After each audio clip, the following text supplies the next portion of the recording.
Hello friends, good evening. हम लोगों ने जो डिसाइड किया था कि हम लोग जो टॉपिक डिस्कस करेंगे उसका नाम है मेंस्ट्रुअल साइकिल। तो आज हम लोग इसी को डिस्कस करने जा रहे हैं। तो गाइस, पहले हम आप लोग को एक चीज़ क्लियर कर देना चाहते हैं कि जो मेंस्ट्रुअल साइकिल है उसको हम लोग दो पार्ट में डिवाइड कर रहे हैं। ठीक है। सबसे पहले तो हम लोग जो है उसमें क्या पढ़ेंगे, सॉरी ये पेन नहीं चल रहा है। सबसे पहले हम लोग इसमें नॉर्मल चीज़ें पढ़ेंगे कि क्या नॉर्मल होता है, क्या नहीं है। ठीक है। उसके बाद जो है हम लोग प्यूबर्टी के बारे में पढ़ेंगे। ठीक है, कि प्यूबर्टी क्या है और कब होगा तो वो नॉर्मल है, कब नहीं। ठीक है, प्यूबर्टी के टाइप्स पढ़ेंगे।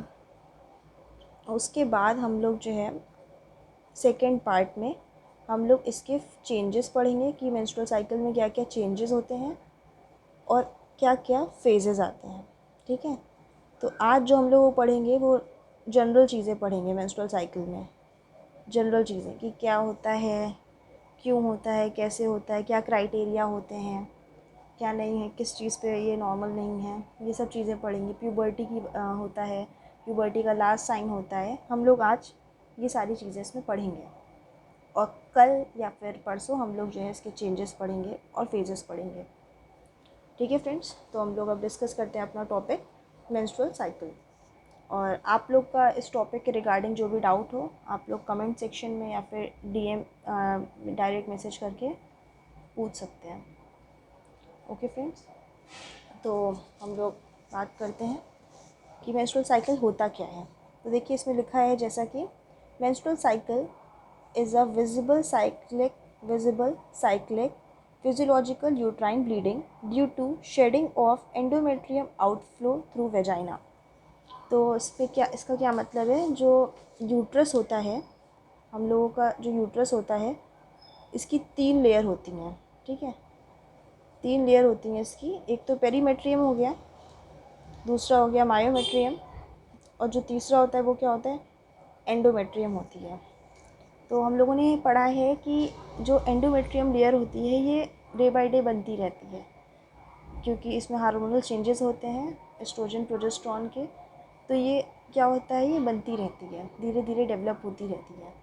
तो जब ये बन जाती है एक फ़ेज़ के बाद, तो ये क्या होती है, एंडोमेट्रियम लेयर जो होती है वो शेड ऑफ हो जाती है। ठीक है, वो टूटने लगती है, गिरने लगती है। तो उसी का एंडोमेट्रियम लेयर का ही शेड ऑफ होना वेजाइना के थ्रू, एंडोमेट्रियम लेयर का ही शेड ऑफ होना वेजाइना के थ्रू एक विजिबल यानी कि दिखने वाला, साइक्लिक यानी कि हर महीने रिपीट होने वाला, और फिजियोलॉजिकल यानी कि बिल्कुल भी ये नॉर्मल है, ये पैथोलॉजिकल नहीं है, ये फिजियोलॉजिकल है। तो ये मेंस्ट्रुअल साइकिल एक visible cyclic physiological uterine bleeding है। किस लिए होती है ब्लीडिंग, ये हमने स्टार्टिंग में समझा दिया कि जो है एंडोमेट्रियम लेयर शेड ऑफ हो जाती है और उसका आउटफ्लो जो होता है वो किसके थ्रू होता है, वेजाइना के थ्रू होता है। ठीक है, और ये कैसे वर्क करता है, by interplay of invisible hormone mainly HPO. यानी कि जब हाइपोथैलेमस, पिट्यूटरी और ओवरी वर्क करते हैं तो ये जो होता है अपना काम करना स्टार्ट करता है और मेंस्ट्रुअल साइकिल होती है।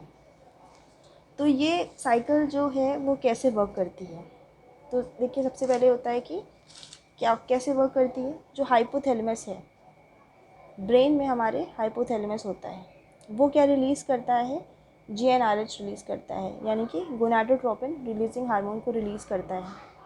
ठीक है, तो जो जीएनआरएच है वो क्या होता है, हाइपोथैलेमस कब रिलीज़ करेगा जीएनआरएच को, जब उसका टाइम पूरा हो जाएगा तो वो उसको क्या करेगा, जीएनआरएच को रिलीज़ करेगा।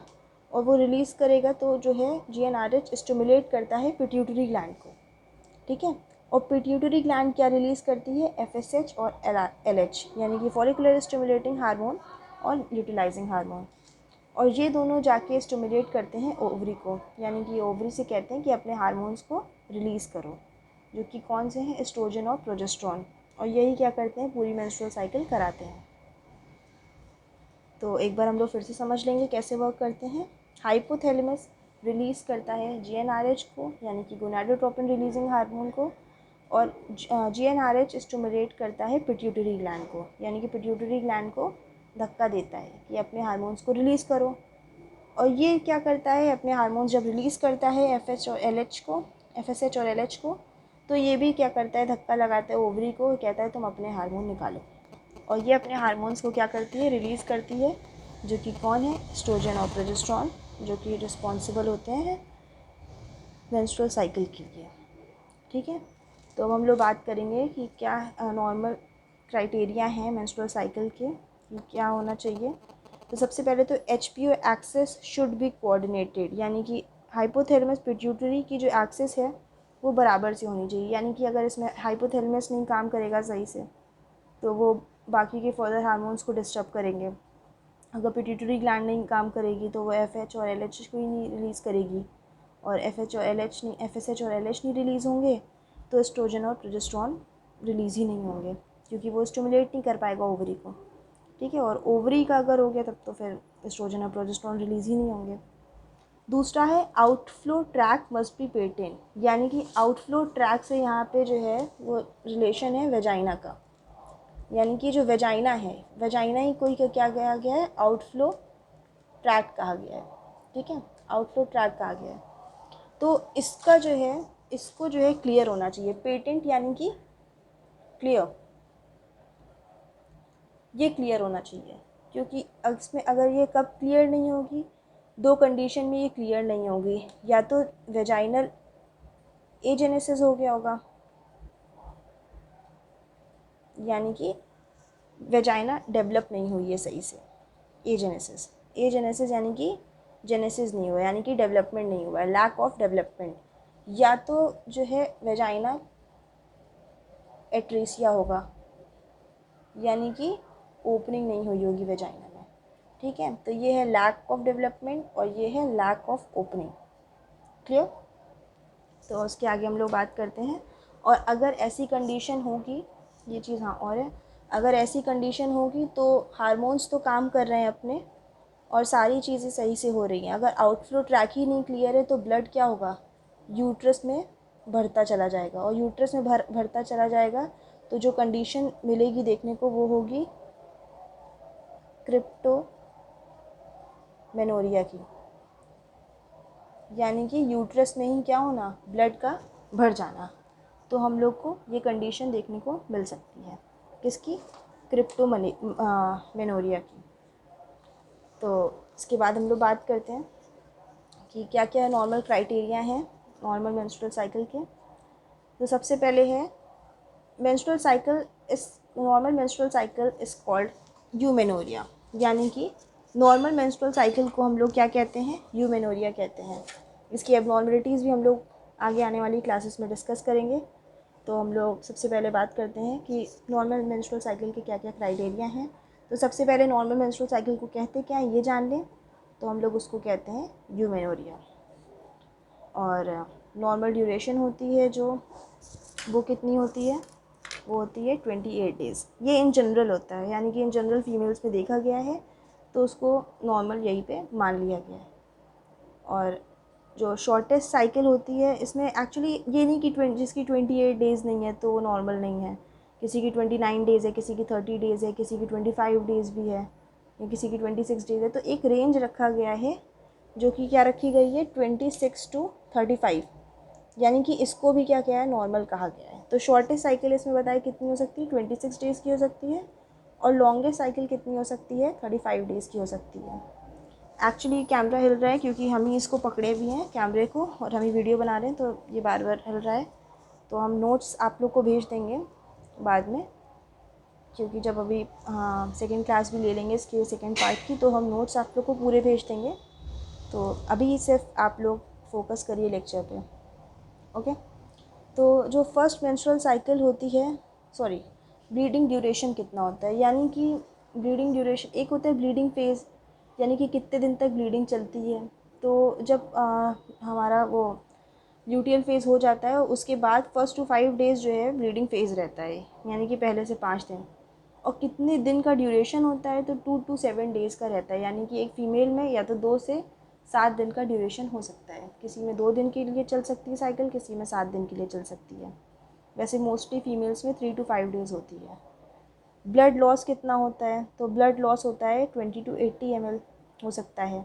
अगर 2 डेज़ की है तो 20 ml, अगर 7 डेज़ चल रही तो 80 ml भी ब्लड लॉस हो सकता है। वैसे 3 to 5 डेज़ के हिसाब से एवरेज निकाला गया है तो 35 ml ब्लड लॉस होता है। और फर्स्ट मेंस्ट्रुअल साइकिल को मेनार्की कहते हैं। ये तो हम लोगों ने पढ़ा है कि जब मेंस्ट्रुअल साइकिल ओवर हो जाती है तो उसको मीनोपॉज कहते हैं, और जब मेंस्ट्रुअल साइकिल स्टार्ट होती है फर्स्ट टाइम उसको मेनार्की कहते हैं। लेकिन इसमें एक ये बात जानने वाली है कि जो फर्स्ट मेंस्ट्रुअल साइकिल होती है वो एगलेस होती है, यानी कि उसमें एग्स नहीं होते हैं। और उसके बाद जितनी भी साइकिल्स होती हैं वो कुल 400 साइकिल होती हैं पूरे रिप्रोडक्टिव एज में।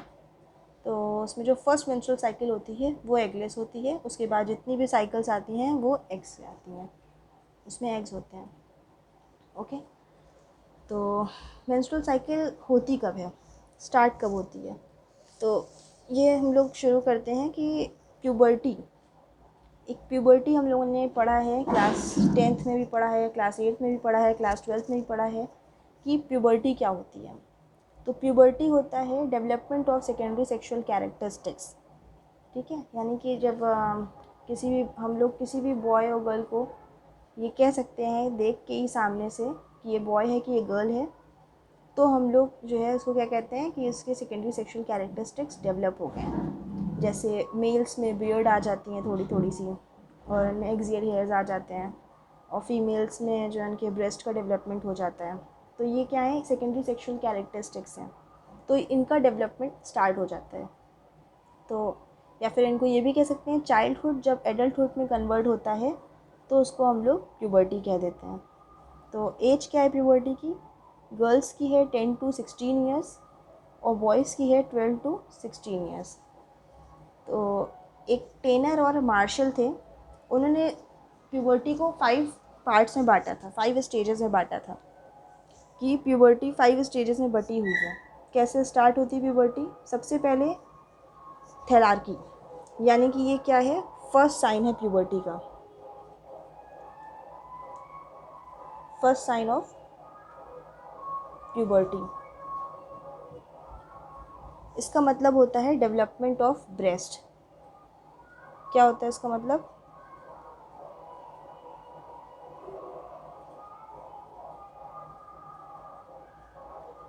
यानी कि जब ब्रेस्ट का डेवलपमेंट होता है फीमेल में तो उस क्या कहा जाता है कि इसकी प्यूबर्टी स्टार्ट हो गई है, यानी कि वो पहला साइन होता है प्यूबर्टी का।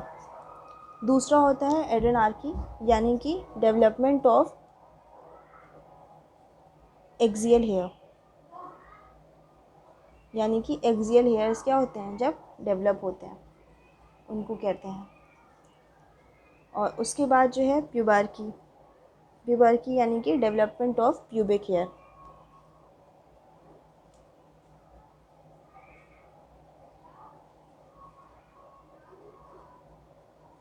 और चौथा होता है इंक्रीज़ इन हाइट, यानी कि हाइट में इंक्रीज़ होना। और मेनार्की यानी कि फर्स्ट मेंस्ट्रुअल साइकिल, जो कि एगलेस होती है, और ये लास्ट साइन होता है प्यूबर्टी का।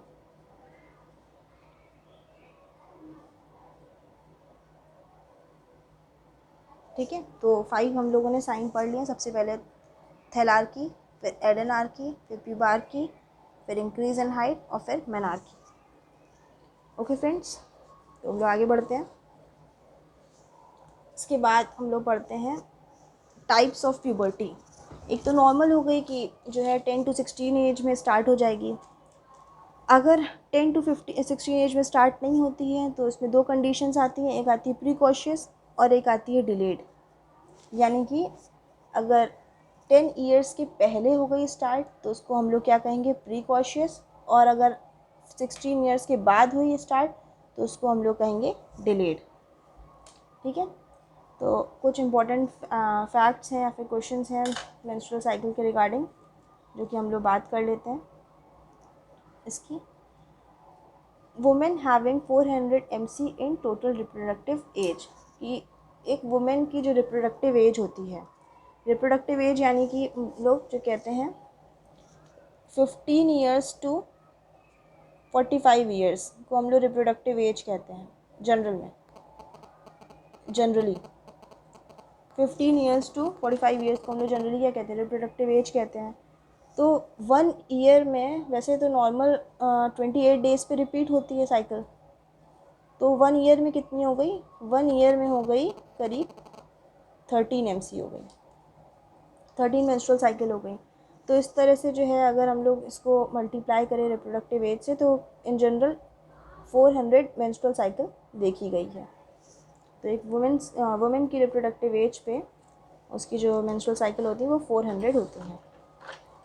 और मेंस्ट्रुअल ब्लड में क्या क्या होता है, डेड सेल्स होते हैं, रप्चर्ड एंडोमेट्रियम होती है, नॉर्मल वेजाइनल फ्लोरा होता है, और प्रोस्टाग्लैंडिन्स होते हैं। प्रोस्टाग्लैंडिन्स एक लोकल हार्मोन होता है जो कि वहीं पे वर्क करता है, और वेस्ट ब्लड होता है। और मेंस्ट्रुअल साइकिल का कलर जो होता है वो डार्क रेड होता है। और एक इम्पॉर्टेंट पॉइंट ये है कि मेंस्ट्रुअल जो ब्लड होता है वो कभी भी क्लॉट नहीं होता है, नेवर क्लॉट। किस लिए नहीं क्लॉट होता है, क्योंकि उसमें प्लाज्मिन होता है, और प्लाज्मिन क्या होता है, एक प्रोटीन कंपाउंड होता है जो कि ब्लड को क्लॉट नहीं होने देता है। ठीक है फ्रेंड्स, तो जो continuation of menstrual cycle indicates non pregnancy of women, यानी कि अगर किसी भी वुमेन की मेंस्ट्रुअल साइकिल चल रही है तो उसको नॉन प्रेग्नेंट समझा जाता है, माना जाता है। और ये आज हम लोगों ने फर्स्ट पार्ट इसका कंप्लीट कर लिया है। दूसरा पार्ट है changes take place during menstrual cycle, कि क्या क्या चेंजेस और फेजेस हैं। तो ये हम लोग कल के पार्ट में पढ़ेंगे, या फिर कल नहीं तो परसों के पार्ट में तो ज़रूर हम लोग इसको पढ़ लेंगे। अभी क्लास थोड़ी ज़्यादा लंबी हो जाती है, इस वजह से हम दोनों पार्ट्स एक साथ नहीं बता रहे हैं, तो हम लोग इसको कल या परसों कंप्लीट कर लेंगे। ओके फ्रेंड्स, तो प्लीज़ पेज को फॉलो करें, लाइक करें, कमेंट करें, शेयर करें। अच्छा लगा हो तो, नहीं लगा हो तो जो सुधार की ज़रूरत है वो बताएं। और आपके जो भी क्वेश्चंस हैं वो आप कमेंट करके या फिर डायरेक्ट मैसेज करके पूछ सकते हैं। Okay, thank you friends.